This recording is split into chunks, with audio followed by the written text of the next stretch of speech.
Friends, Samantha గత ఏడాది December 1వ తేదీన రాజనేడుమూరితో తను వివాహం చేసుకుంది. భూతశుద్ధ వివాహం అంటూ తనకంటూ ఒక ప్రత్యేకమైన ఆ ఆనందాన్ని, ఆహ్లాదాన్ని కలిగించిన పద్ధతిని తను ఎంచుకుంది.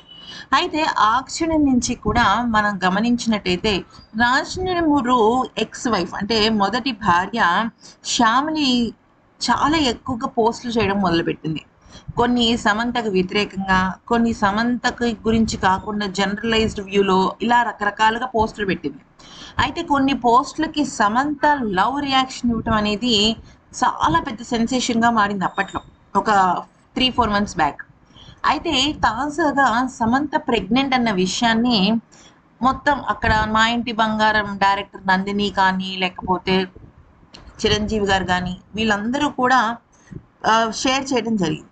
దీనిపైన తను ఏమని పెట్టింది అంటే ఫస్ట్ పోస్ట్ విషయంలోకొస్తే, నేను ఒక విషయాన్ని చెప్పాలనుకుంటున్నాను.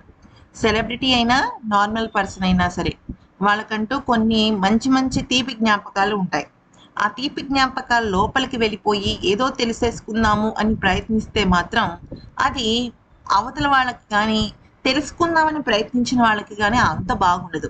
దయచేసి ఎవరి మానాన వాళ్ళని వదిలేయండి. నేనైతే అదే చేస్తాను అంటూ సమంత విషయంలో, తన విషయంలో ప్రెగ్నెన్సీ కారణంగా మీరెలా ఫీల్ అవుతున్నారు?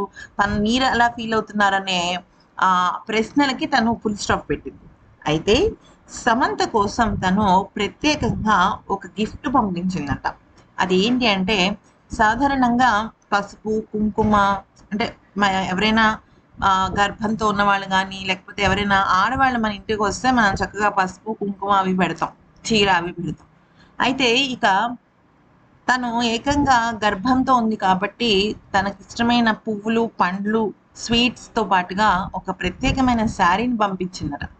అయితే ఇది చూసి సమంత ఎమోషన్ అయిపోయింది. నిజానికి సమంత క్రైస్తవ మతానికి చెందిన అమ్మాయి అయినప్పటికీ కూడా మన హిందూ ట్రెడిషన్స్‌ని చాలా ఎక్కువగా ఫాలో అవుతూ ఉంటుంది. అయితే ఇక ఒక అక్కగా తను పంపించిన ఆ మొదటి సారీ తనకి చాలా నచ్చిందట. అయితే నాకు ఒక స్పెషల్ గిఫ్ట్ స్పెషల్ పర్సన్ నుంచి వచ్చింది అంటూ పోస్ట్ చేసింది. ఇక ఇలా గనక ఉంటే మాత్రం నిజంగా చాలా అదృష్టం అనే చెప్పుకోవాలి సమంతకి.